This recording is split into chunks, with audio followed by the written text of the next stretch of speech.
Bom dia! Bom dia! Bom, prazer, para quem não me conhece, meu nome é Caio, nós somos a Igreja de Cristo Internacional de Ribeirão Preto. Seja bem-vindo, você que está visitando pela primeira vez, seja bem-vindo, você que está aqui todo domingo. É um prazer te receber aqui. Bom, semana passada a gente iniciou uma nova série, chamada Pouco para Nós, Suficiente para Deus. E nessa série, a gente está dentro do livro de Ageu, mas a gente tem um contexto ali que veio do livro de Esdras.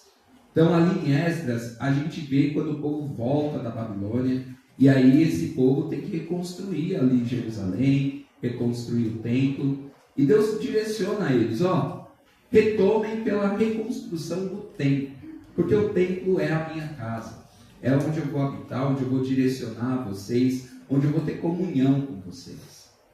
Bom, e é interessante, porque o povo judeu, ele começa essa reconstrução do templo, só que aí ele começa a ter algumas oposições dos povos ao redor, dos povos vizinhos, porque os povos, uma das coisas é que esses povos tinham medo de que esse povo voltasse a ser um povo muito forte, como era antes do exílio. Que esse povo retomasse sua conexão com Deus. Que esse povo retomasse a sua fé. Então, os povos começaram a criar uma oposição a essa reconstrução do templo. E a gente vê isso lá em Esdras.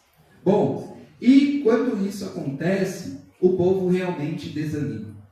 O povo judeu, ele começa a reconstrução, mas para, nem no meio, nem na metade eles chegam.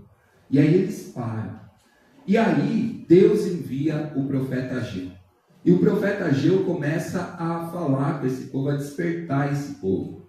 E aí, semana passada, a gente foi lá em Ageu capítulo 1. E aí, de maneira bem resumida, a gente teve dois aprendizados muito importantes de Ageu capítulo 1. O primeiro é que Deus não abençoa as prioridades invertidas. Por quê? Porque o povo deixou de lado a reconstrução do templo de Deus e começou a reconstruir suas próprias casas com fino acabamento. Ou seja, eles falavam e achavam que ainda não era o tempo de reconstruir o templo de Deus e passaram a reconstruir suas casas na terra.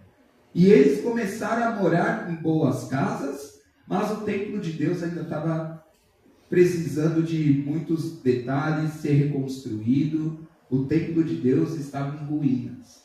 Ou seja, esse povo estava priorizando sua própria casa ao invés do templo de Deus. E muitos se enganavam ali, porque eles falavam que ainda não era o tempo, ou que eles não tinham recursos, mas em Ageu é muito claro que a casa dos judeus estava sendo reconstruída com fino acabamento. Ou seja, recursos não eram o problema.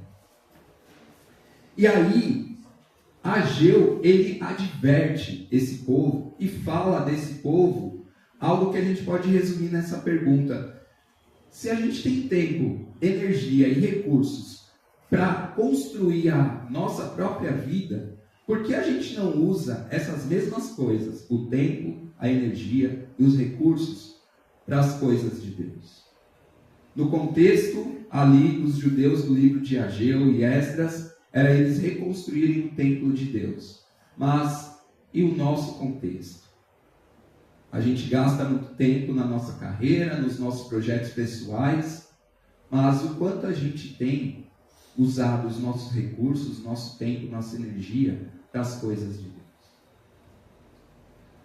Isso é só um highlight da semana passada. Se você quiser saber mais, acompanhe a primeira mensagem dessa série no nosso YouTube. Agora a gente vai iniciar a segunda mensagem, que a gente vai continuar ali no livro de Ageu. E o tema de hoje é: o pouco é o começo de Deus. Bom, e uma das coisas que eu queria começar hoje, para a gente entender esse cenário, é te perguntar: quem aqui já cuidou de um bebê recém-nascido? Seja por um dia, uma hora, um momento, 30 minutos. Nossa, geral. Como é cuidar de um bebê recém-nascido? Queria ouvir algumas pessoas. Como você definiria cuidar de um bebê recém-nascido? Pisar em ovos. Pisar em ovos. O que mais? Delicado. Oi? Delicado. Delicado. Pisar em ovos, delicado. O que mais? O que você falaria que é cuidar de um bebê recém-nascido? Paciência. Paciência. Exige paciência. Preparo físico. Exige preparo físico. Isso que é recém-nascido. Imagina quando começar a andar, a correr, hein? Bom, perfeito. Eu acho que todos vocês têm noção do que a gente está falando aqui. Cuidar de um bebê recém-nascido exige muito cuidado, exige, às vezes, delicadeza. Às vezes você pisa em ovos, porque é difícil, ele é tão frágil, né? Tão pequeno. Bom, e é interessante a gente pensar no seguinte: se no começo, eu acho que quando a gente olha para o bebê recém-nascido, a gente pode olhar para muitas coisas da nossa vida.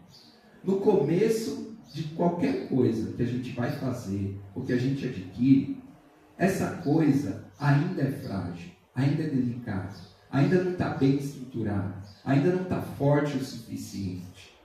Se no começo algo é mais frágil e depende mais da gente observar, mais da gente ter atenção, mais da gente cuidar, por que será que a gente trata os começos, principalmente das obras de Deus na nossa vida, como se fosse algo dispensável? Como se fosse algo que a gente pode deixar de lado?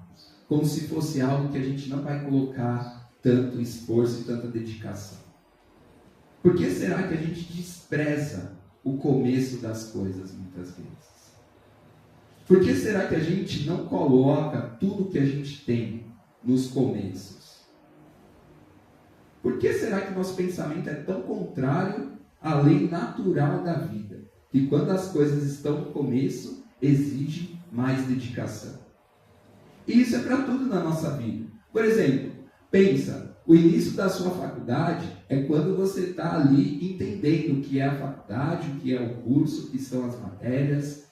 E eu tenho certeza que todos nós colocamos mais empenho no primeiro semestre da faculdade do que ali se a gente pegar do quinto semestre para frente.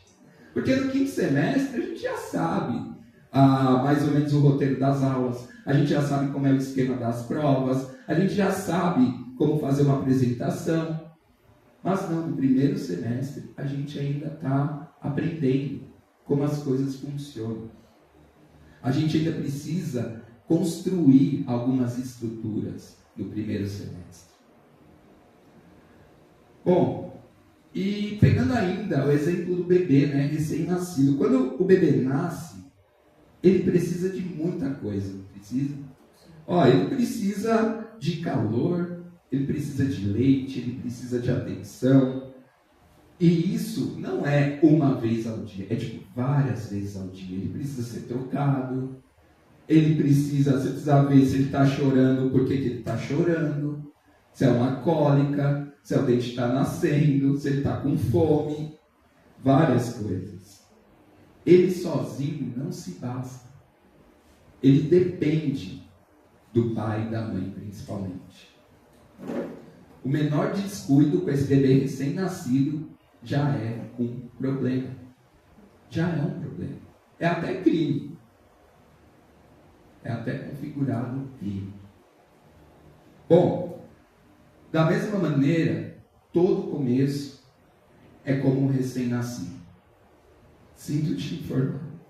Todo começo de qualquer coisa é como um recém-nascido. Depende do nosso cuidado prático, diário, às vezes de hora em hora. A gente não pode descuidar disso. Seja qualquer coisa, precisa da nossa presença, da nossa paciência. Só que, muitas vezes, a gente só quer reservar nossa dedicação, nosso esforço, nossa energia, nossos recursos, quando as coisas já estão grandiosas, quando as coisas já estão gloriosas, quando as coisas já estão incríveis. A gente menospreza o pouco naturalmente. nós mesmos temos dificuldade de lidar com o pouco que nós temos, muitas vezes. Muitas vezes a gente evita fazer algo porque a gente acha que a gente tem muito pouco para contribuir, muito pouco para dar. E aí a gente fala, não, quando eu tiver mais, eu faço. Quando eu puder mais, eu contribuo.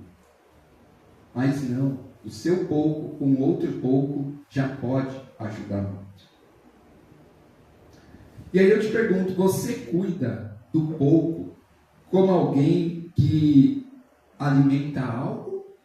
Ou você cuida do pouco como alguém que só embrulha ele, deixa ele guardado no armário e espera ele se desenvolver sozinho? O que você tem feito com o seu pouco? Você tem colocado esforço, energia, dedicação para que ele se desenvolva? Ou você deixa ele embrulhado no armário e espera ele se desenvolver sozinho? É para a gente pensar, porque é para tudo na nossa vida. E eu não estou falando só do nosso contexto de igreja, nossa vida espiritual, estou falando de tudo, sua carreira, seus estudos. Que tipo de pessoa você é? Como você lida com o pouco que você tem? Quando a gente guarda uma semente, ela não se transforma em árvore naturalmente. Para uma semente se transformar em árvore, a gente precisa plantar, regar. A gente precisa expor essa semente na terra ao tempo, à chuva, ao sol.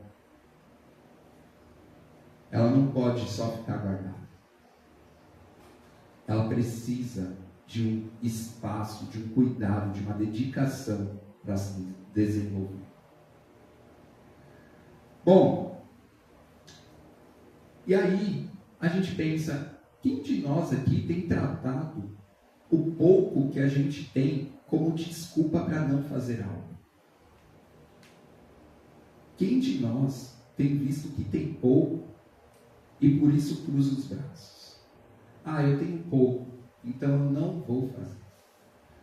Nossa, eu estou estudando a Bíblia, eu estou entendendo, mas é tão pouco comparado àquela pessoa que está me ajudando a entender a Bíblia, que é melhor eu não ser um discípulo ainda. Eu quero ficar aqui no estudo bíblico o máximo de tempo possível, porque aí sim, quando eu tiver muito, eu me torno um discípulo. Porque eu acho que é isso, né? A vida com Deus é só para quando eu tiver muito.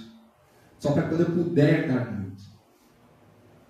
Mas, e se o pouco que você tem para contribuir é tudo? Deus é um Deus que pede tudo que você tem. E a nossa definição de pouco ou muito é só nossa. Porque Deus, Ele quer tudo que você tem. E se o seu tudo for pouco, é isso que Deus quer usar. Quantos de nós guardam um tempo, um talento ou uma oferta pequena e a gente fala, quando eu tiver mais, eu vou fazer algo com isso?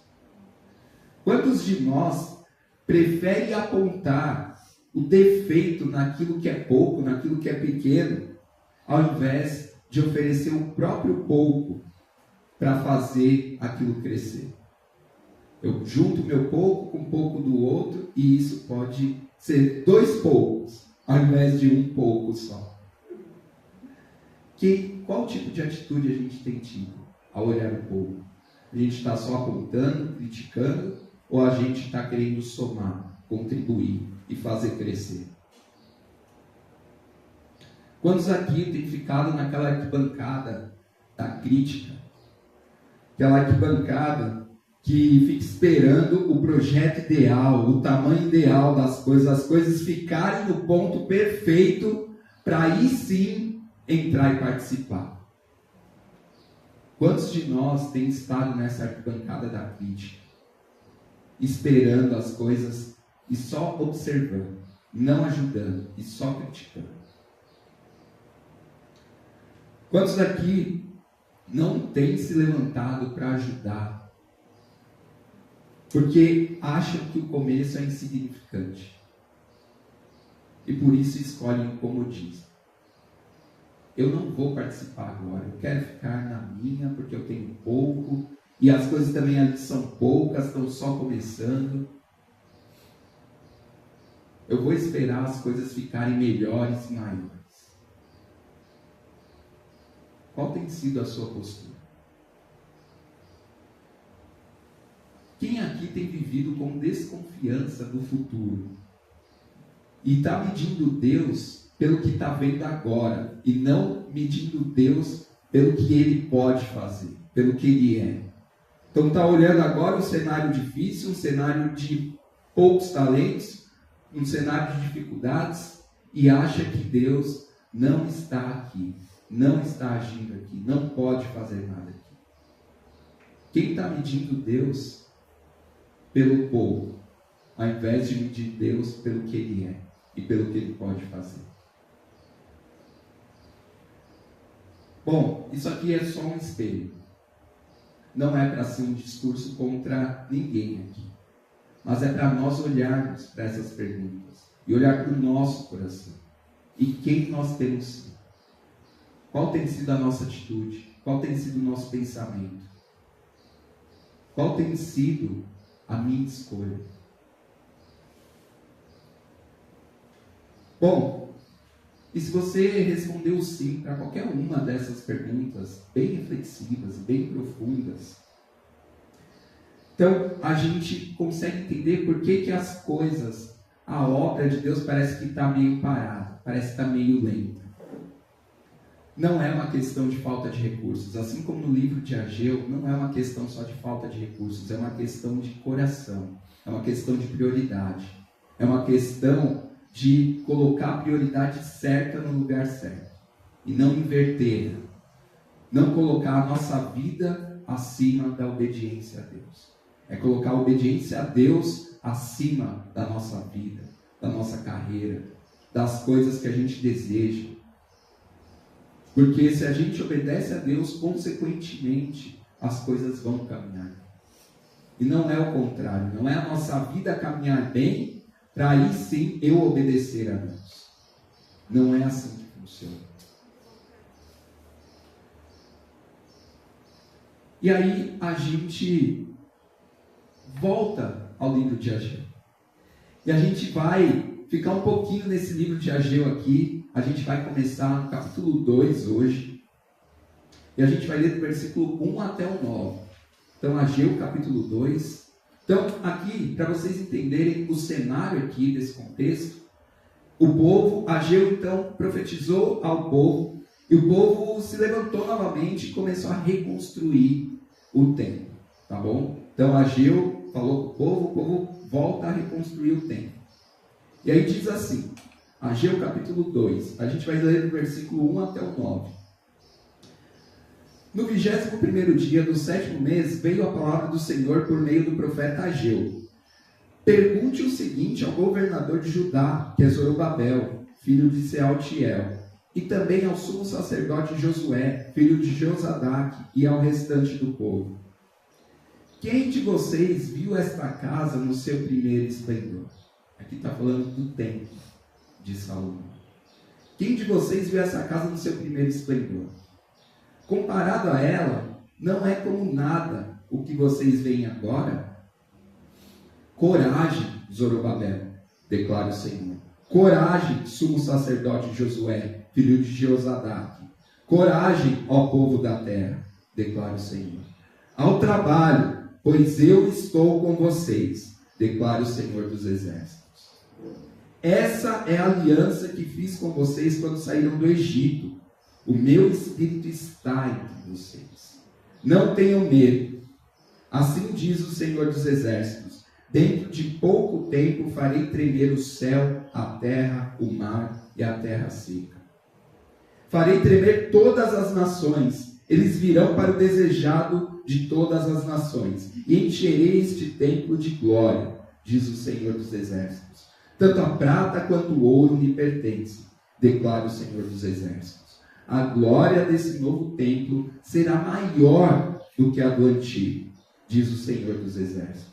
E nesse lugar estabelecerei a paz, declara o Senhor dos Exércitos.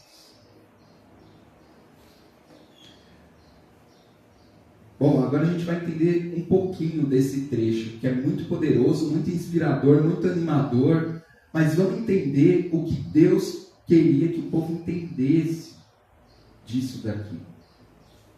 Bom, ele começa ali, se a gente pega no versículo 4, Deus fala ali 3 vezes, coragem, Zorobabel. Coragem, sumo sacerdote Josué. Coragem, ó povo da terra.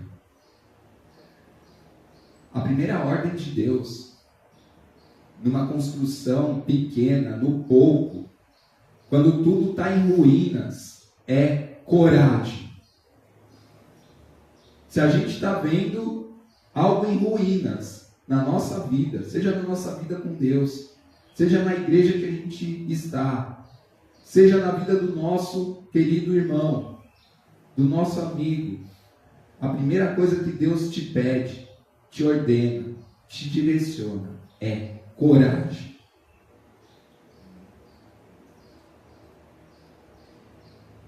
E esse conselho de Deus não é um conselho, uma ordem, uma direção sentimental apenas. É um chamado para agir de acordo com a vontade dele. Coragem. Eu acho que você pode estar pensando, eu acho que isso não se aplica à minha vida. Mas se aplica muito mais à nossa vida do que a gente pensa. Porque a gente precisa de coragem para abandonar os nossos pecados e nos voltarmos para Deus. A gente precisa de coragem para sair da nossa zona de conforto e fazer coisas que vão exigir nosso tempo, nossa energia.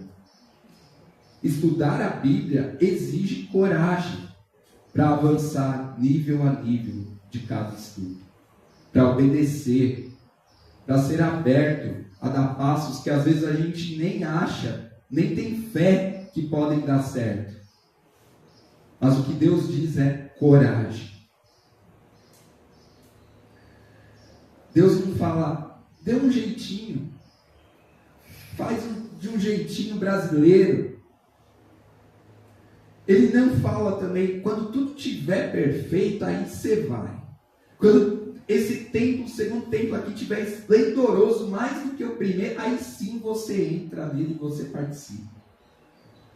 Não, ele fala, sejam fortes agora. Não é depois. Não é quando você tiver mais. É agora. Seja forte agora.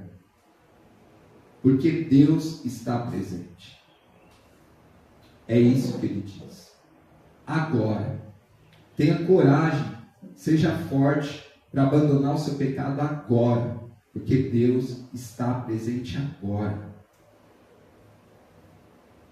Tenha coragem agora para sair do seu comodismo. É isso que Deus fala. Porque Ele está presente. Imagina só um engenheiro que chega naquele canteiro de obra, onde a gente vê que só tem aquela estrutura inicial, aquelas vigas, aquele ferro que nem tem concreto ainda dentro. Tem só a estrutura, só os ferros, só a viga. E o engenheiro chega lá e aí os trabalhadores também vêm. E aí os trabalhadores falam, isso aqui não vai virar nada não, porque tem só a estrutura, tem só as vigas. Até tem material ali, mas acho que isso não vai virar nada não, tem só umas poucas estruturas aqui. Mas quem tem o projeto completo em mãos é o engenheiro. O engenheiro sabe o que aquelas vigas vão se tornar. Ele sabe onde vai cada um dos materiais. E para quem não esteve aqui na semana passada, o engenheiro é Deus. Ele tem a planta completa nas mãos. Ele sabe onde cada viga, cada alicerce vai chegar. O que cada um vai se tornar. Nós somos como esses trabalhadores. E às vezes falta para nós essa fé. Porque a gente não enxerga a planta toda como Deus enxerga. Mas Ele enxerga. E aí, basicamente, o engenheiro diz, ele olha para os trabalhadores e fala, sejam fortes, Vamos continuar a obra. Eu assino essa planta. Eu garanto esse projeto. Não se preocupe, só faz a sua parte. A planta é minha, eu assino, eu sei aonde ela vai chegar. E aí a coragem dos trabalhadores não vem deles mesmos. Mas a coragem dos trabalhadores vem da autoridade do engenheiro. Ou seja, a nossa coragem, a nossa fé tem que vir da autoridade de Deus. Não é algo só nosso. É isso que a gente precisa entender.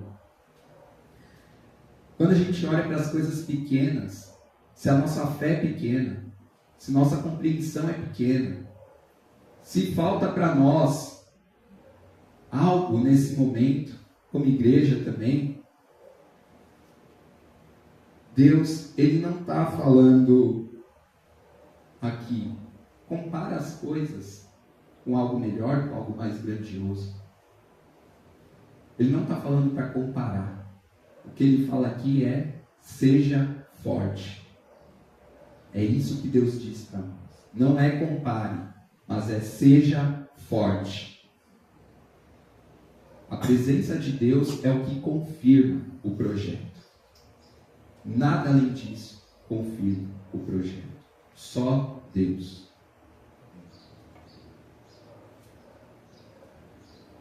E aí é interessante, porque no versículo 5 diz que essa é a aliança que fiz com vocês quando saíram do Egito. O meu Espírito está entre vocês, não tenham medo. Não precisamos ter medo, porque o Espírito de Deus está entre nós. É por isso que nós não devemos ter medo.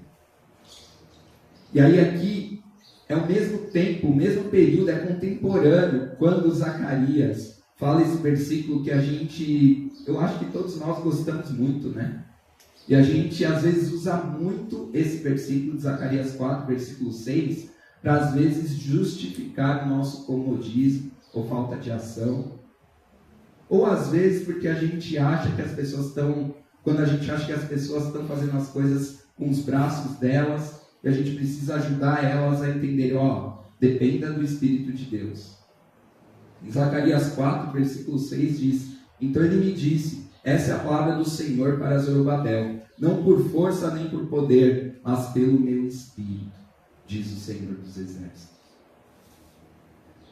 Deus trabalha por meio do Espírito dele nas nossas vidas.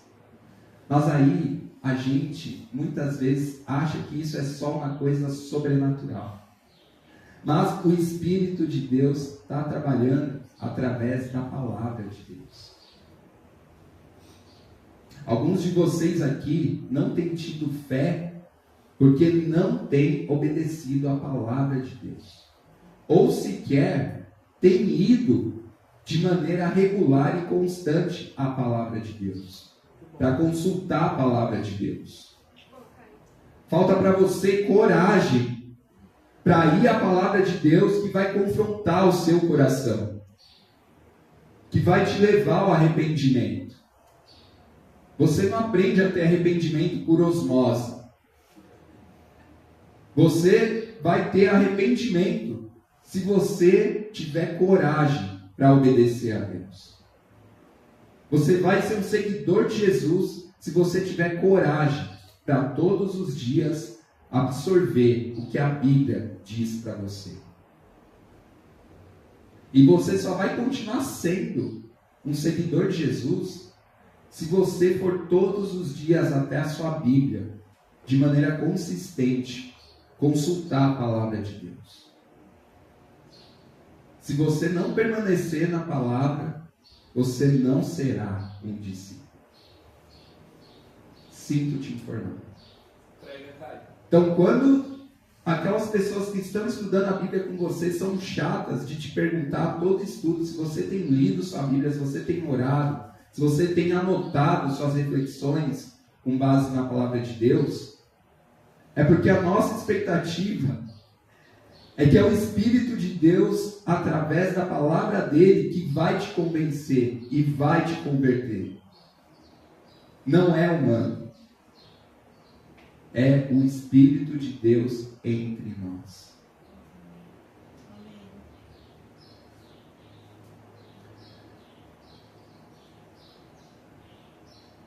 Bom, quando a gente segue, versículos 6 e 7 de Ageu 2, fala que dentro de um pouco de tempo, Deus fala que vai fazer tremer o céu, a terra, o mar e a terra seca. Ele vai fazer tremer todas as nações. E eles virão para o desejado de todas as nações. E encherei este templo de glória. Esse povo tinha falta de fé. Porque o primeiro templo de Salomão era grandioso, era maravilhoso, era imponente. E aí quando ele fica em ruínas, esse povo fala, será que vai dar para ele ser tão bonito como o anterior? Será que a glória de Deus vai estar aqui de novo? Esse povo duvida, esse povo não tem fé de que isso pode acontecer. Mas Deus fala, eu vou encher este novo templo com glória novamente. E aqui Deus promete a intervenção soberana dele. E aí a gente pensa, uau, eu estou aqui no processo de entender as coisas, ou eu estou aqui no processo servindo na igreja, e eu acho isso daqui tão pouco, tão pequeno, tão difícil, tão insignificante. Eu acho que isso não vai levar a nada.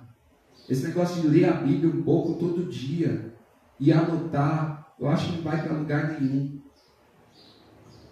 A gente aprendeu que é pelo Espírito de Deus entre nós. E Deus continua agindo e mudando tudo ao nosso redor, para que a gente esteja mais próximo dele. E que a obra dele continue, que ela aconteça. Se você tem tido falta de fé, é porque tem faltado a você ir até a palavra de Deus. Tem faltado a você orar de maneira consistente. Tem faltado a você entender quem Deus é. Porque Ele é o Deus do impossível. É Ele quem faz. E você está certo, você mesmo não tem capacidade. E você está certo. Mas você precisa entregar isso para o Deus que tem a capacidade de fazer qualquer coisa. De transformar o seu pouco em muito. Deus tem essa capacidade.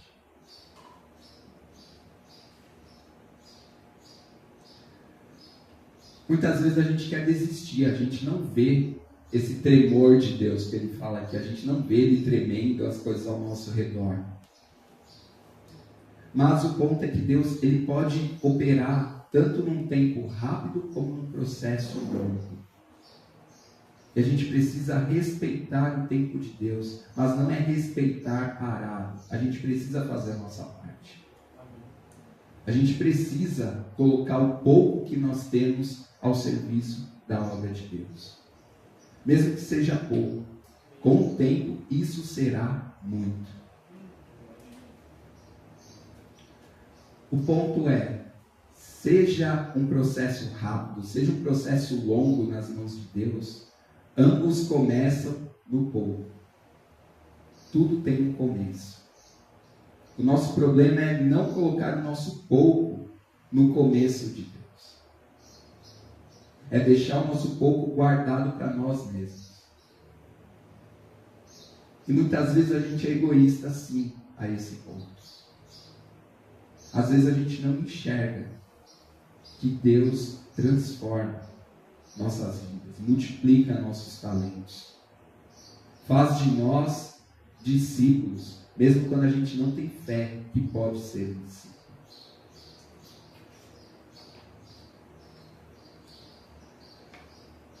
Tanto a prata quanto o ouro me pertence, declara o Senhor dos exércitos. Deus aqui, ele fala, é meu. Tudo isso que vocês buscam, que vocês correm atrás, é meu.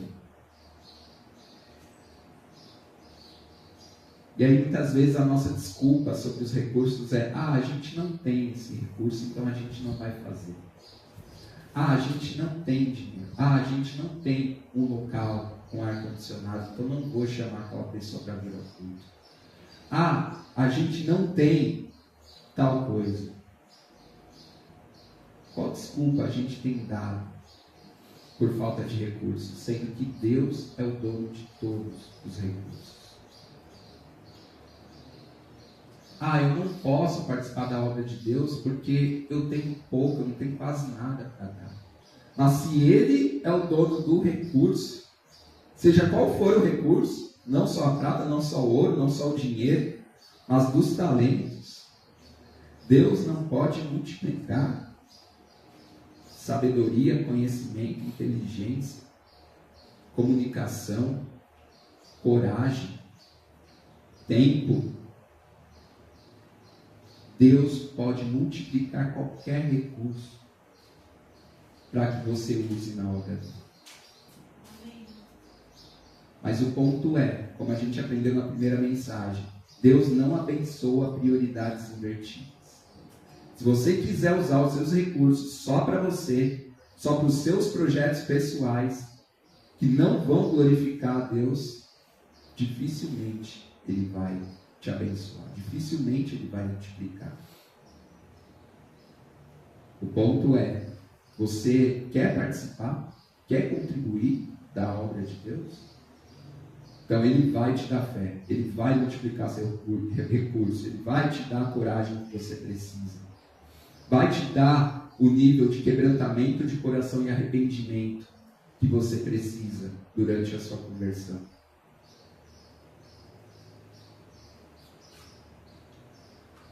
A glória desse novo templo será maior do que a do antigo, e nesse lugar estabelecerei a paz. E aqui é interessante, porque Deus não promete apenas uma recuperação do templo. Ele promete uma glória maior. Provavelmente o público que ouviu isso daqui do profeta Ageu falou: eu acho que Ageu distorceu as palavras de Deus. Da mesma maneira que a gente se depara com muitas pessoas que às vezes a gente estuda a Bíblia e fala: não, a Bíblia foi adulterada, a Bíblia foi... Homens colocaram pensamentos humanos ali nessas palavras da Bíblia. Não, as palavras de Deus são essas. E a gente também precisa ter confiança de que a Bíblia é do jeito que Deus queria que ela fosse. A gente precisa ter essa fé e convicção e entender que Deus realmente fala isso.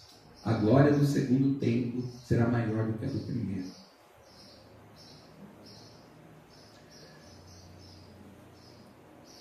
E aqui a gente tem um recomeço humilde, pequeno, que o povo se dizia com poucos recursos.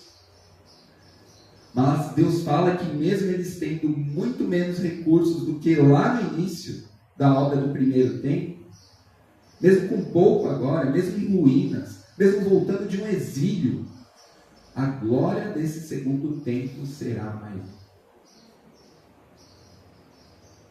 Será que isso não vale para nós? Para nós termos fé de que Deus está trabalhando, mesmo nesse pouco, nesse começo, no começo da sua fé, no pouco que você acha que tem? Será que Deus não pode tornar a glória da sua vida, dessa igreja, dessa pequena comunidade, ainda maior do que uma fase anterior dela? Qual fé você tem tido na palavra de Deus, de que Ele transforma as coisas em maiores e melhores, mesmo no pouco, mesmo com a limitação?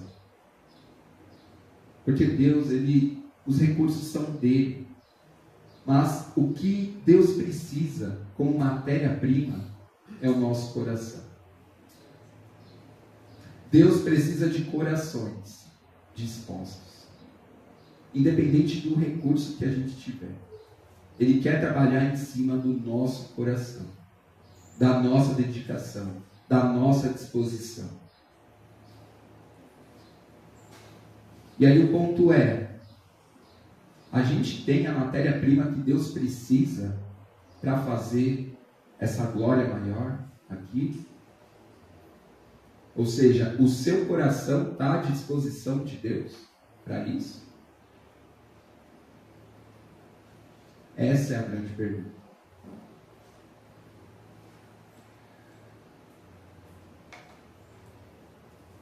Zacarias 4:10, na versão NVT: não desprezem os começos humildes, pois o Senhor se alegra ao ver a obra começar, ao ver o prumo na mão de Zorobabel.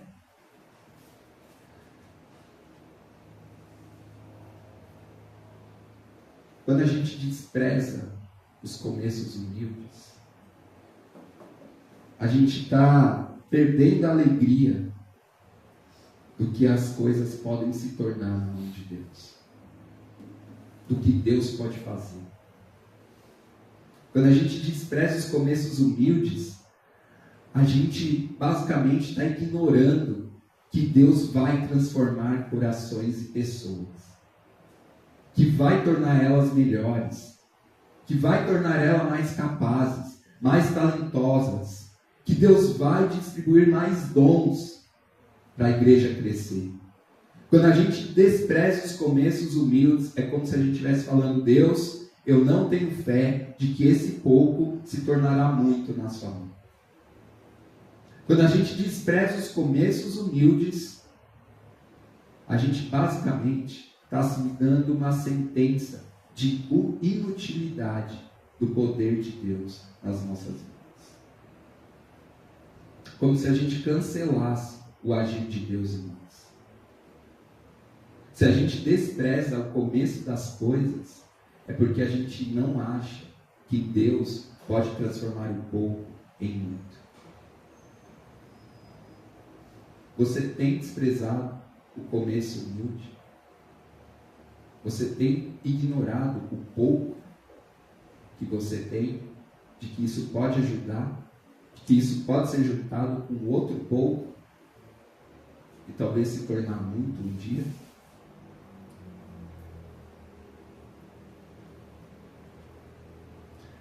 E para fechar, considerações finais. Eu queria deixar para você refletir na sua semana. E eu vou deixar algumas coisas um pouco vagas para que você consiga aplicar na sua vida, na sua realidade espiritual. Eu estou aqui falando de algo espiritual. Então, primeira coisa que eu acredito que nós podemos refletir sobre essa mensagem, que a gente pode decidir nessa semana dar um passo de coragem. Se você está estudando a Bíblia, qual passo de coragem que você pode dar essa semana? Que passo de fé que você tem visto na Bíblia que te falta dar? Se você já é um membro aqui dessa igreja, qual passo de coragem você pode dar essa semana em relação a algum ministério, a servir, ou até mesmo a se arrepender de pecados que você está caindo todo dia, toda semana? Qual passo de coragem você pode dar? Segunda coisa, eu acredito que quando a gente lê a Bíblia, quando a gente está constantemente sendo nutrido pela palavra de Deus, é impossível a gente não enxergar a nossa realidade e onde Deus quer nos usar. Se você está intimamente conectado com a palavra de Deus, é impossível que não esteja claro como Deus pode te usar. Dentro da sua realidade, dentro das necessidades que você tem visto ao seu redor. Olhe ao seu redor e pergunte a Deus: como que eu posso ser usado pelo seu Santo Espírito aqui? Busque pessoas, busque conselhos. Isso também faz parte do agir do Espírito Santo. Bíblia, irmãos, comunidade e a realidade a qual nós estamos. O que tem faltado aqui? E terceira coisa, Troque a crítica por cooperação. Geralmente, a pessoa que critica, ela pode ajudar no que ela está criticando. E aí, eu vou até aconselhar vocês daqui para frente. A partir de hoje, se alguém da igreja ou de fora fizer alguma crítica sobre algo, você vai ouvir, você vai entender. Mas aí pergunta, qual solução você teria para isso? Geralmente, essa pessoa, e aí você vai discernir o coração dela. Se ela te sugerir alguma solução, provavelmente ela consegue ser parte dessa solução. E se ela não consegue ser parte da solução, e não tiver nada para agregar, você pode chamar ela para ser parte da solução. Ah, é? Então vamos fazer juntos? Eu também não sei. Vamos aprender juntos a resolver isso? É isso que a gente precisa aqui. Trocar crítica por cooperação. Vou fazer uma oração. Deus, Pai eterno, poderoso, obrigado por Jesus que morreu na cruz por nós. Obrigado pelo Teu Santo Espírito, Jesus, que o Senhor deixou para nós. Muito obrigado, porque a igreja é o Seu corpo, Jesus. O Senhor é quem se sacrificou por ela. O Senhor é quem ama, quem direciona, porque o Senhor é a cabeça da igreja. Muito obrigado, porque o Senhor Jesus fortalece, une, constrói, transforma corações aqui. Eu oro para que nós tenhamos fé de que a segunda glória será maior do que a primeira, e a terceira será maior do que a da segunda, e a quarta será maior do que a da terceira, e assim será até o fim dos tempos.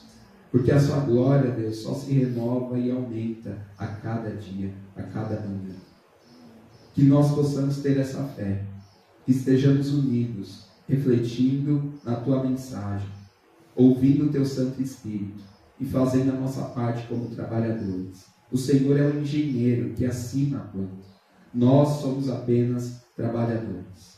E que nós sejamos obedientes, trabalhadores que confiam na autoridade do engenheiro. O Senhor sempre sabe o melhor. O Senhor sabe como qualquer construção deve ser feita. E é com base no Senhor. Que tenhamos coragem, que tenhamos fé, que troquemos crítica por cooperação. Que o nosso pouco, que às vezes é tudo que nós temos, seja dado em favor da sua obra, Deus. A obra que o Senhor quer fazer dentro de nós, ou que o Senhor quer fazer nessa comunidade. Seja tudo sempre para te honrar e glorificar. Em teu nome, Jesus, que oramos e agradecemos.